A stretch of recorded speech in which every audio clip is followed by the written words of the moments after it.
Are you getting a cost of living raise and unsure how to budget that extra money? No. But if you do, we have help for you. I mean, and it might be hard. We have Jenny Groberg here, Groberg, financial expert, CEO and founder of BookSmarts. Okay, so if people are getting a cost of living increase, it depends. They can make mistakes. They can make mistakes. Yeah. So first of all, let's talk about what is a cost of living adjustment. Also known as COLA. Yeah. COLA, there you go. Good acronym, Ron. Yeah. It's typically a 2 to 4% increase in your pay. Okay. And it's annual. But it's typically from larger companies, the public sector.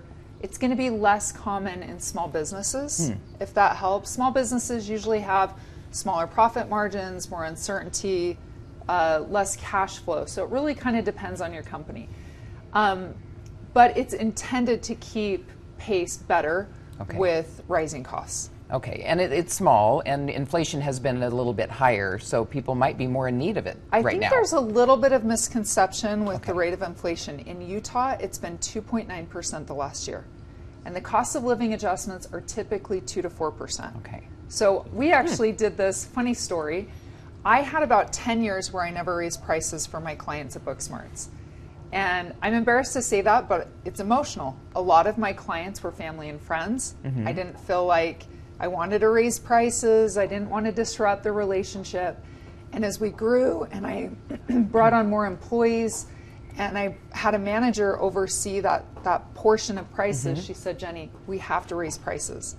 It's much harder to raise prices after 10 years than to do incremental price changes. Okay. So from a business standpoint, it's important. Food rises, gas, all these things. And then in turn, I incrementally raise my staff at the same time. So last week we met and we went over the cost of living adjustment. And even though I'm a small business, we raised our employees between 2 to 3%. That's good. So, but then raising your fees as well. It's after waiting 10 years, it's more of a shock. So luckily that was a few years ago, but that's a lot harder jump to make than just to incrementally raise prices. And then in turn, I make sure I'm raising my employees 2 to 3% as well.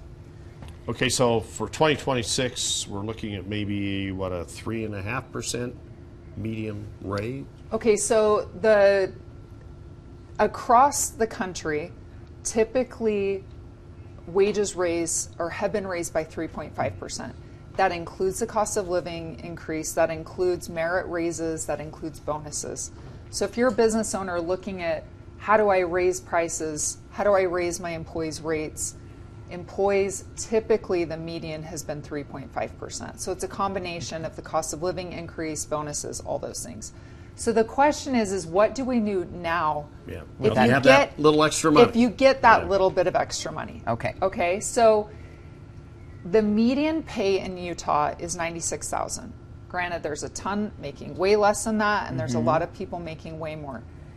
On average, if you get a 2 to 4% raise, you're looking at $2,000 to $4,000 annually, which is about $160 to maybe $350 a month. That's a lot.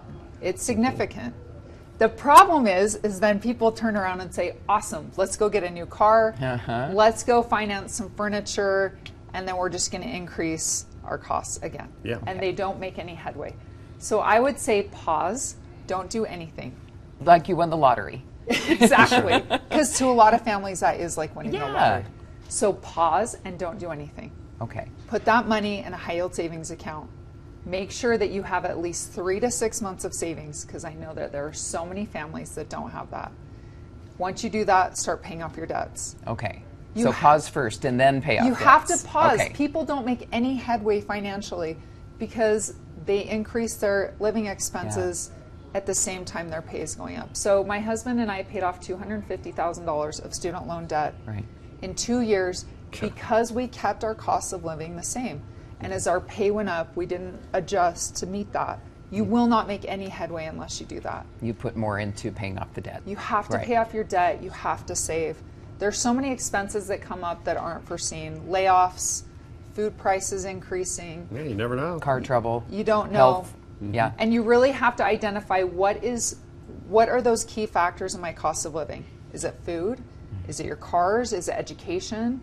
And even though the cost of living is going up, also consider investing in yourself so that then you can make more money. Like education. Education, trade skills, upskilling, classes, Yeah. things that differentiate you. Yeah, and stay away from that, from short-term thinking. Exactly, Ron. Yeah. You know, it's Nobody is thinking down the road, and you cannot jeopardize. You have to make sure your financial future is outpacing your cost of living. Yeah. Almost the pause is pretend like you don't have it. Exactly. Yeah. Pretend like you don't didn't- have yep. it, and then you'll start to make some headway. Okay. What about advice. high-yield savings accounts, though? Are they hard to find because, interest rates, you don't They're get a lot better out than of the it. bank.